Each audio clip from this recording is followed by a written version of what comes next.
उसका जीवन कच्ची मिट्टी हर सांचे में वो ढलती है।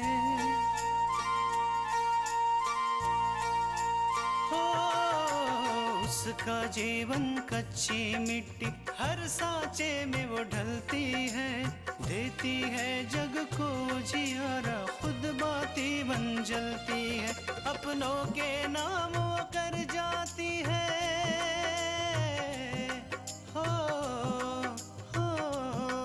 अपनों के नाम वो कर जाती है। सारा जीवन अपना बन के बेटी भाभी माँ वो सच कर दे हर सपना। सुकन्या सुकन्या सुकन्या हमारी बेटियाँ। तुम अभी तक तैयार नहीं? अपूर्व, वो हमारा पार्टी में जाने का मन नहीं है तो प्लीज आप लोग चले जाइए। आपने मुझसे और बच्चों से वादा किया था कि आप कभी अपने आंखों में आंसू नहीं आने देंगे। फिर ये आंसू क्यों? मैं जरा देख कर आऊं कि भाभी अभी तक तैयार हुई भी है या नहीं। कोई जरूरत नहीं, उसको आना होगा तो खुद ही आ जाएगी। अरे देखते रहना तुम, ऐसी पार्टी होगी अभिषेक की कि पूरा बनारस देखता रह जाएगा। बस जानते हैं कि हम सगे नहीं हैं, लेकिन तुमको हमने हमेशा सगी बहन से ज्यादा प्यार दिया है। तुमको हमेशा सगी बहन से ज्यादा मान दिया है, लेकिन तुमने कभी हमको अपना नहीं समझा।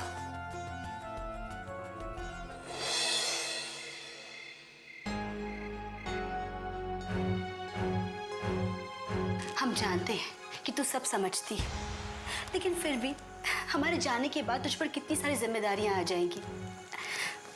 एक तरफ घर की जिम्मेदारी, बाहर की भागदौड़ और फिर पापा का ख्याल रखना। अगर हम यहाँ पर होते तो कम से कम कुछ दिन पापा का ख्याल तो रख सकते थे ना।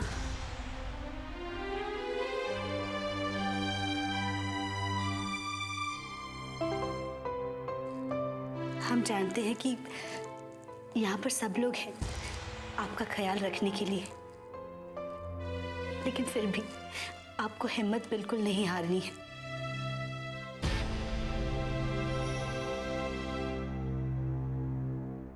तो फिर ये आंसू क्यों पापा? पापा, हम आपसे दूर थोड़ी ना जा रहे हैं। हम रहेंगे तो इसी शहर में ना। जब आपको हमारी याद आए ना तो बस मन ही मन हमें याद कर लीजिएगा। आपकी बेटी तृष्णा आपसे मिलने चली आएगी।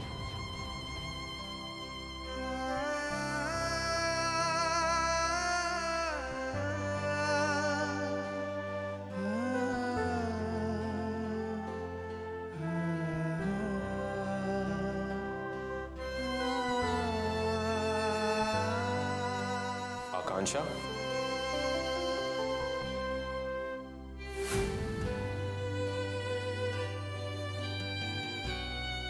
सोहन, तुम इस वक्त? हाँ वो पूरा दिन वक्त ही नहीं मिला। 2-3 जगह जाना था और उसी में दिन निकल गया। तो मैंने सोचा कि लौटते हुए सर को भी मिल लूंगा और फिर तुमसे भी 2 बातें हो जाती। अरे सोहन बेटा, तुम इतनी रात गए? नमस्ते आंटी। नमस्ते बेटा। आई एम सॉरी आंटी, पर पूरा दिन मुझे वक्त नहीं मिला, तो मैंने सोचा कि सर को अभी मिल लूं। कोई बात नहीं बेटा, तुम्हारा ही घर है, कभी भी आ सकते हो। लेकिन तुम्हारे सर अभी सो रहे हैं। कोई बात नहीं, उन्हें सोने दीजिए। ये कुछ फल लाया था मैं। अरे इसकी क्या जरूरत थी बेटा, बिना वजह परेशान हो गए। तो परेशानी की क्या बात है आंटी? वो लौटते समय मंडी से गुजर रहा था तो मैंने सोचा कुछ फल ले चलूं। अच्छा, तुम बैठो, मैं तुम्हारे खाने का इंतजाम करती हूँ। अरे नहीं आंटी, मैं खाना हॉस्टल जाकर ही खा लूंगा। अरे कहाँ हॉस्टल में खा लोगे, तब तक आधी रात हो जाएगी। यहाँ सब कुछ तैयार है, तुम यही खा लो, मैं खाना लगाती हूँ।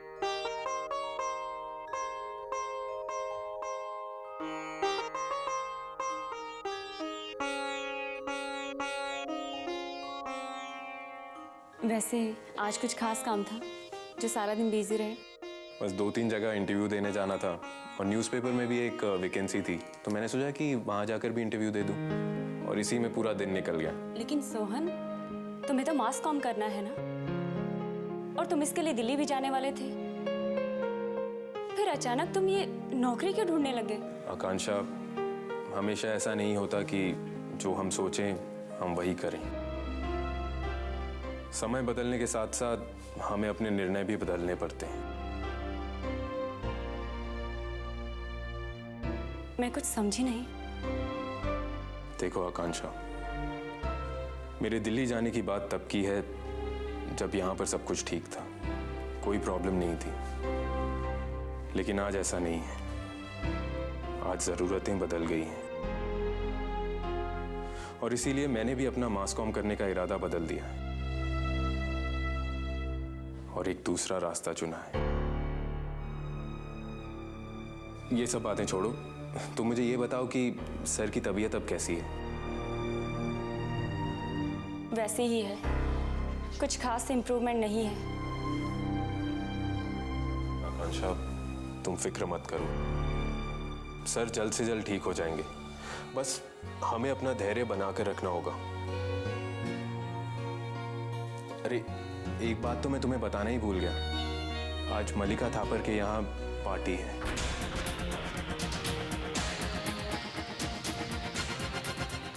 अभिषेक के केस जीतने की खुशी में।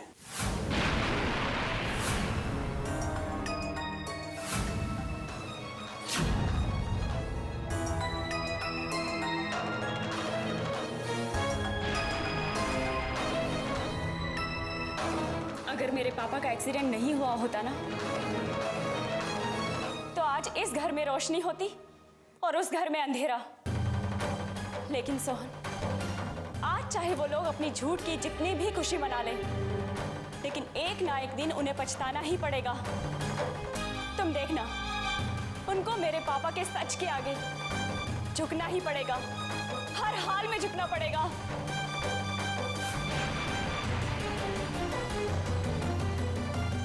सुकन्या हमारी बेटियां,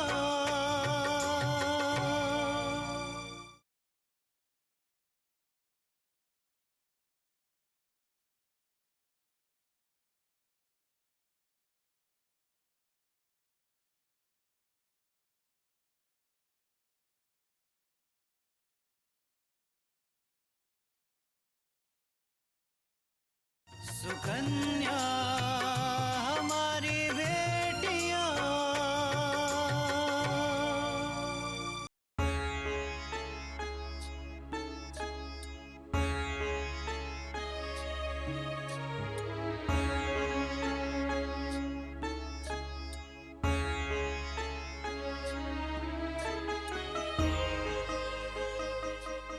मैंने सोचा जब तक मम्मी आपके लिए दूध नहीं लेकर आती, मैं अपने पापा से थोड़ी बातें ही कर लूं।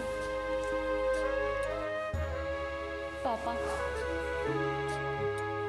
आज मैं बहुत उदास हूं। मुझे कुछ अच्छा नहीं लग रहा। पता है क्यों? क्योंकि आज मलिका थापर के घर अभिषेक के केस जीतने की खुशी में जश्न मनाया जा रहा है। वो जश्न जो हमें मनाना चाहिए था,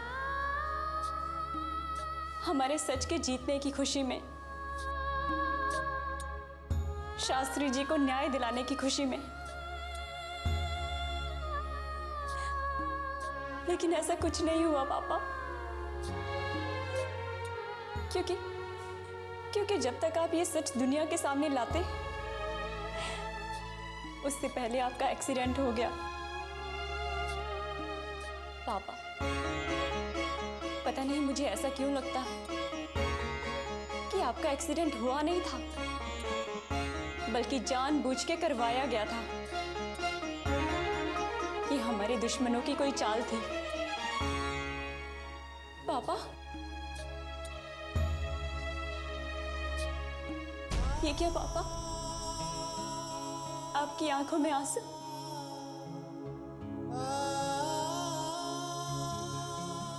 नहीं पापा, आंसू तो उनकी आंख में आएंगे जो आज अपनी झूठी कामयाबी पे जश्न मना रहे हैं। लेकिन पापा, मैं चुप नहीं बैठूंगी। मैं दुश्मनों की हर चाल का जवाब दे के रहूंगी। आपको न्याय दिलवा के रहूंगी पापा। मैं हार नहीं मानूंगी, बिल्कुल नहीं मानूंगी।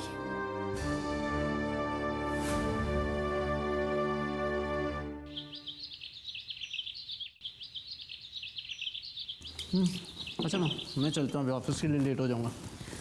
ठीक है, पर दिन में खाना ध्यान से खा लेना। मेरी प्यारी माँ, मैं खा लूँगा। अपूर्व, चाय। नहीं, लेट हो रहा है, बाय।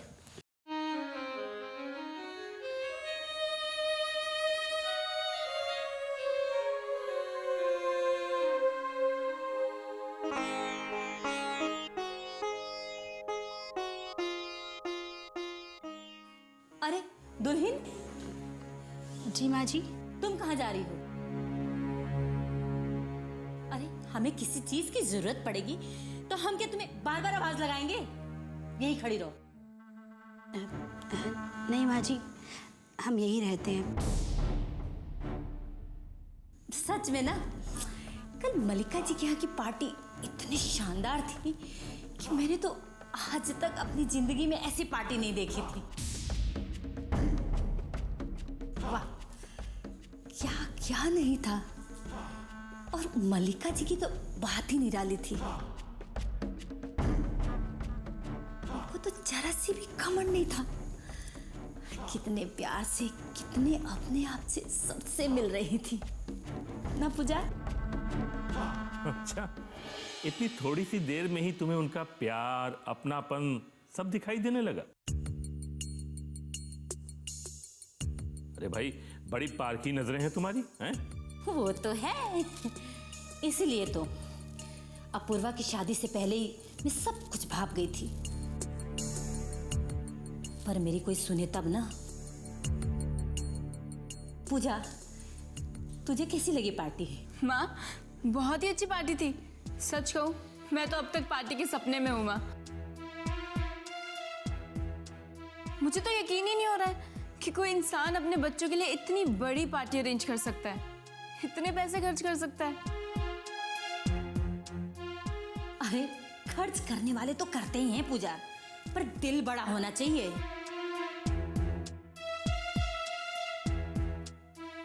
वरना यहाँ तो लोग अपनी बेटी को 4 कपड़ों में ही विदा कर देते हैं और सोचते हैं कि मुसीबत टली।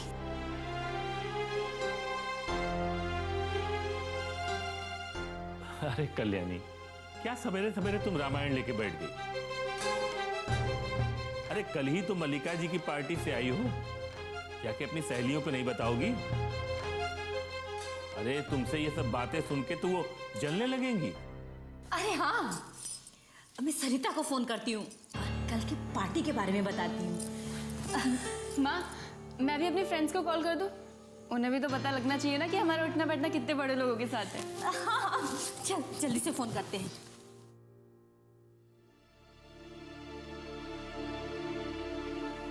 कृष्णा बेटा। जी बाबूजी। बैठो, तुम भी नाश्ता करो। नहीं बाबूजी, हमें भूख नहीं है। आप नाश्ता कर लीजिए, हम बाद में कर लेंगे। मैं जानता हूं बेटा, कल्याणी की बातों से तुम्हें बहुत दुख पहुंचता है, लेकिन क्या करूं, मैं चाहकर भी उसको रोक नहीं पाता हूं। अपनी बेटी को जरूर मना कर सकता हूं। बैठ जाओ बेटा, बैठो ना। जी बाबूजी। देखो भाई, तुम नाश्ता नहीं करोगी तो मैं भी नाश्ता नहीं करूंगा। और एक बात और बता दो, भूख मुझसे बर्दाश्त नहीं होती। थैंक्स बाबूजी। हम जानते हैं कि आपने माँ जी को यहाँ से जानबूझकर भेजा ताकि वो हमें और बातें ना सुना सके।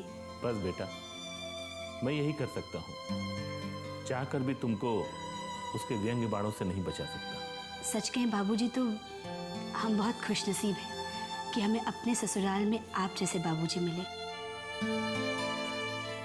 और वैसे भी रहना तो हमें इसी घर में है ना, और आधी परेशानी तो आप ही दूर कर देते हैं। बहू, बातें बहुत हो चुकी, अब चुपचाप खाओ। नहीं तो कहीं तुम्हारी अम्मा जी फिर से आ गई ना तो उनकी रामायण फिर चालू हो जाएगी। फिर मैं तो क्या, भगवान भी तुम्हें नहीं बचा सकता। लो शुरू करो। जी।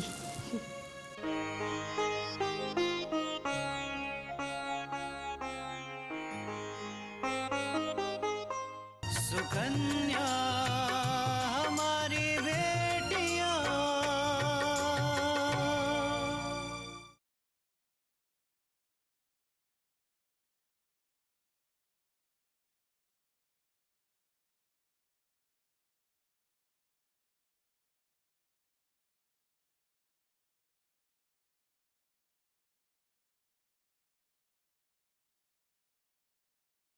सुकन्या हमारी बेटियां।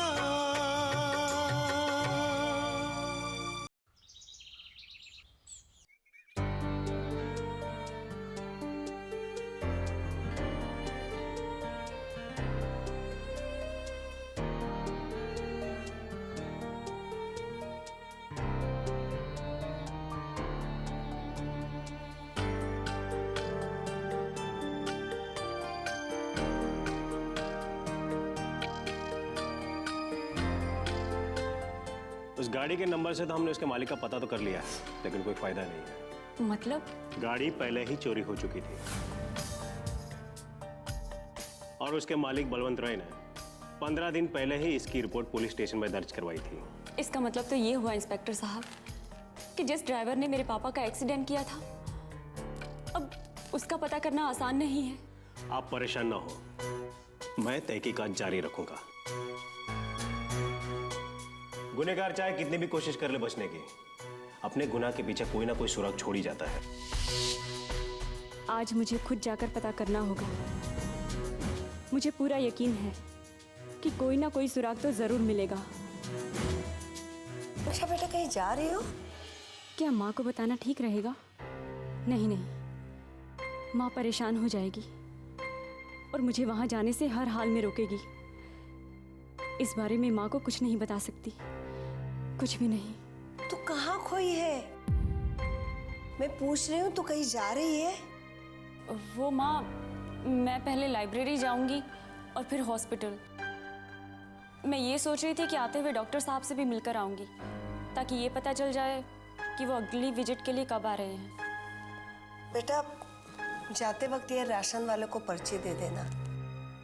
घर में राशन लगभग खत्म ही हो गया है और उसे बोलना जल्दी भेज दे। जी माँ। माँ मैं चलती हूँ। ठीक है।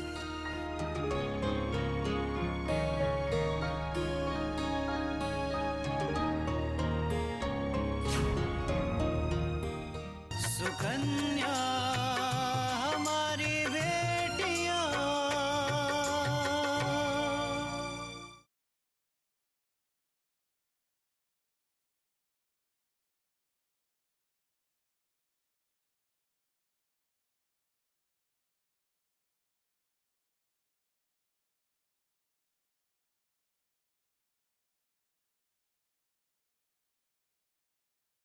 सुकन्या हमारी बेटियां।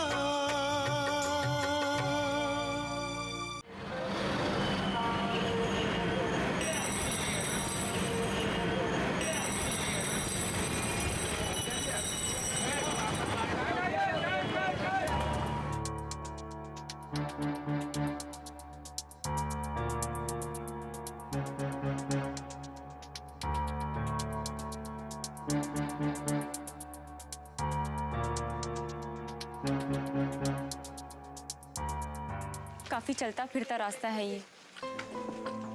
यहाँ पे कोई ना कोई तो ऐसा जरूर होगा जिसने उस एक्सीडेंट को देखा हो। मुझे पता करना ही होगा।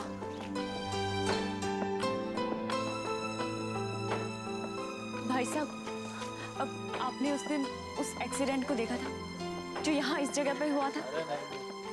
यहाँ पर इस जगह पर हुआ था आपके सामने।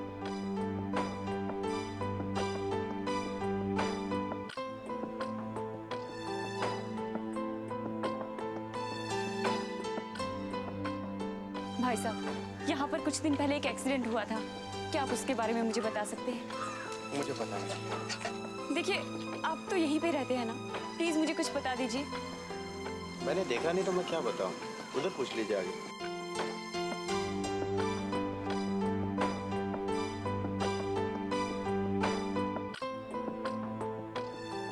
एक्सक्यूज मी, आपको पता है अभी कुछ दिन पहले उस जगह एक एक्सीडेंट हुआ था, क्या आप उसके बारे में कुछ जानती हैं? कुछ नहीं।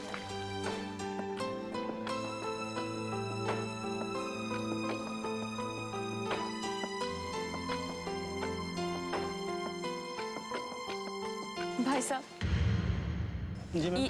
ये आपकी दुकान है? हाँ मैम। इसका मतलब तो आप रोज यहाँ, मेरा मतलब है आप रोज यहीं पे रहते हैं ना? हाँ, कहिए क्या बात। दरअसल उस दिन उस जगह पर जो एक्सीडेंट हुआ था, उस दिन जो बाइक वाले को टेम्पो वाले ने उड़ा दिया था, मैं उसके बारे में आपसे जानना चाहती हूँ।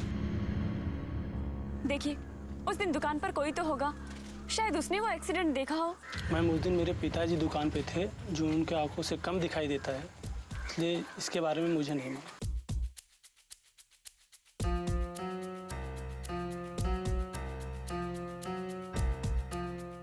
राधे भैया, एक बनारसी पान लगा दे चकाचक। मैडम, रघु उस दिन यहीं पे था।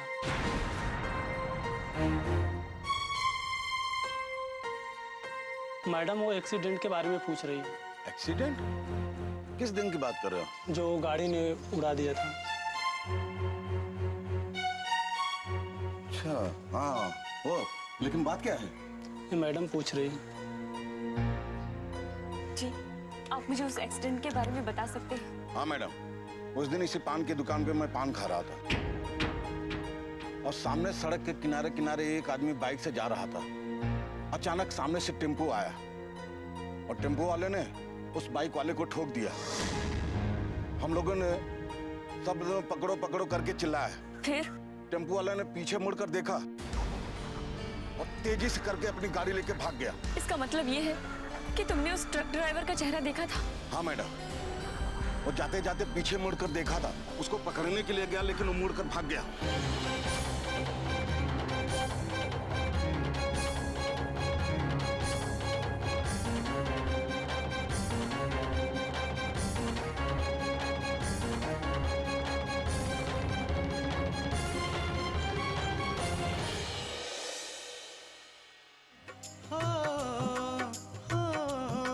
अपनों के नाम वो कर जाती है सारा जीवन अपना, बन के बेटी भाभी माँ वो सच कर दे हर सपना। सुकन्या सुकन्या सुकन्या